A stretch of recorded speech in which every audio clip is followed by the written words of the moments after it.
Hello, I'm Zoe. I am an EFT practitioner, an intuitive, a marketing business owner, a potter, and a maker, um, multifaceted, multi-hyphenate.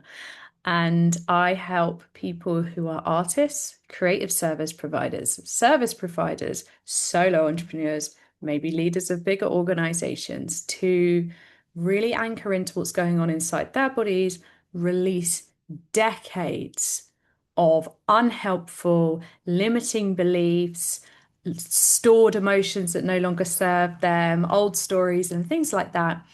Help them shed those so that taking steps in the present becomes easeful. It's fun. We start opening our worlds up to more pleasure and joy and ease. And so, if that sounds like a little bit of you, you are in the right place.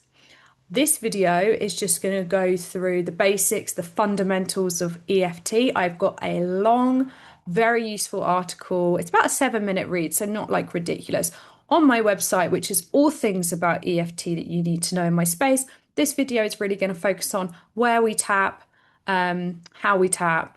And so if you're ever listening to an audio, you'll know where to tap. And if you're ever following along with a video, you you can kind of let yourself drift off a little bit. You're not going to watch me so intensely, okay?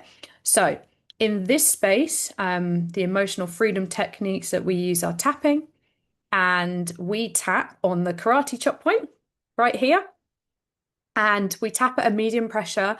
And in this phase, we usually say 3 setup statements. So we say, even though, and we acknowledge the feeling, the sensation, the thought, the memory, the pain, even though I feel this feeling, even though this thing happened to me, even though I have this thought, I, and then usually if it's like, typically we'll go, I accept and I love myself fully. I appreciate myself for trying. I'm opening up to new beliefs. And so, really, what we're doing in that instance is we're giving space to the issue, we'll call it, and then kind of separating ourselves as an entity. So, even though I had this experience, I love myself, I respect myself, I'm here with myself. I'm open to exploring where this takes me. And then we move into tapping through the tapping points on the body. We are following the meridian system, which is mirrored on both sides. So one of the questions I get is, does it matter if I tap on the left or right? Short answer, no, because the meridian system is mirrored. There is, in like some philosophies, Chinese medicine, for example, there is a giving and receiving side. So whatever feels right to you, like you can tap down one side when you're letting stuff go and then down the other side when you're calling stuff in. Totally fine. So we tap on the eyebrow point just here. And then we'll say the feeling, the sensation, whatever. We're just really acknowledging it, bringing it up. This feeling, side of the eye, this feeling under the eye. Bit awkward if you're a glasses wearer like me. Literally just below on the bone.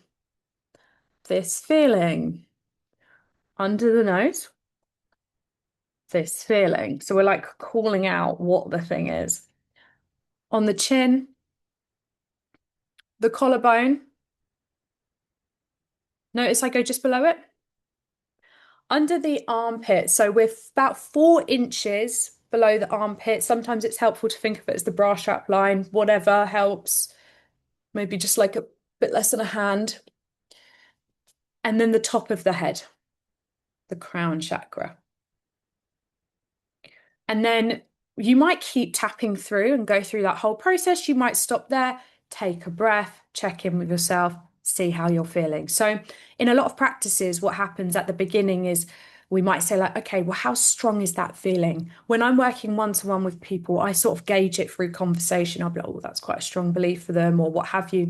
And then when we breathe, we take a deep breath, let some of that room, like expanse, appear in the body, let go of anything that needs to be expelled, and then we check back in.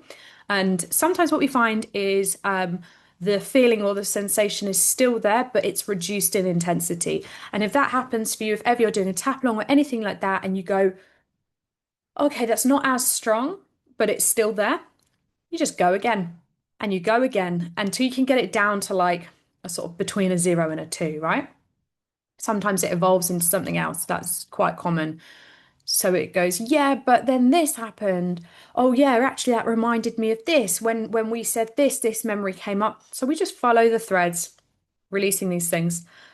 What's really important is not to go straight into, I release this, everything is good, I'm fine, let me, bring me more of this, because it's really important that you like let the thing out, let the charge get like really dialed down, then introduce the new belief. So what I like to do is keep tapping, check in, see where we're at, and then go, I'm open to letting this go now. Maybe it's okay for that story to change. And when I kind of introduce it as like a suggestion, you'll kind of notice if it's like where there's resistance, then it'll be like go through the resistance. If they're like, maybe it's all right to change, maybe that's okay. Like if that feels all right, then we go like, I restore the right energy flow to my body. This is, I've released that story. I'm open to this new story and so on. So I hope that was helpful. I am going to be recording some more videos for artists, for service providers, business owners, things like that. Anything around like imposter syndrome, awkwardness around pricing, getting into that horrible sticky phase in either your like brand, your business, or your art, your creations, where it starts to feel like you're a bit lost and you're like, oh my God, is this even good? So yeah, stick around for that. And I have one-to-one spaces open. The prices depend on how busy I am. So keep an eye on my website and you can book right in through zoecollins.co.uk. I hope to see you soon.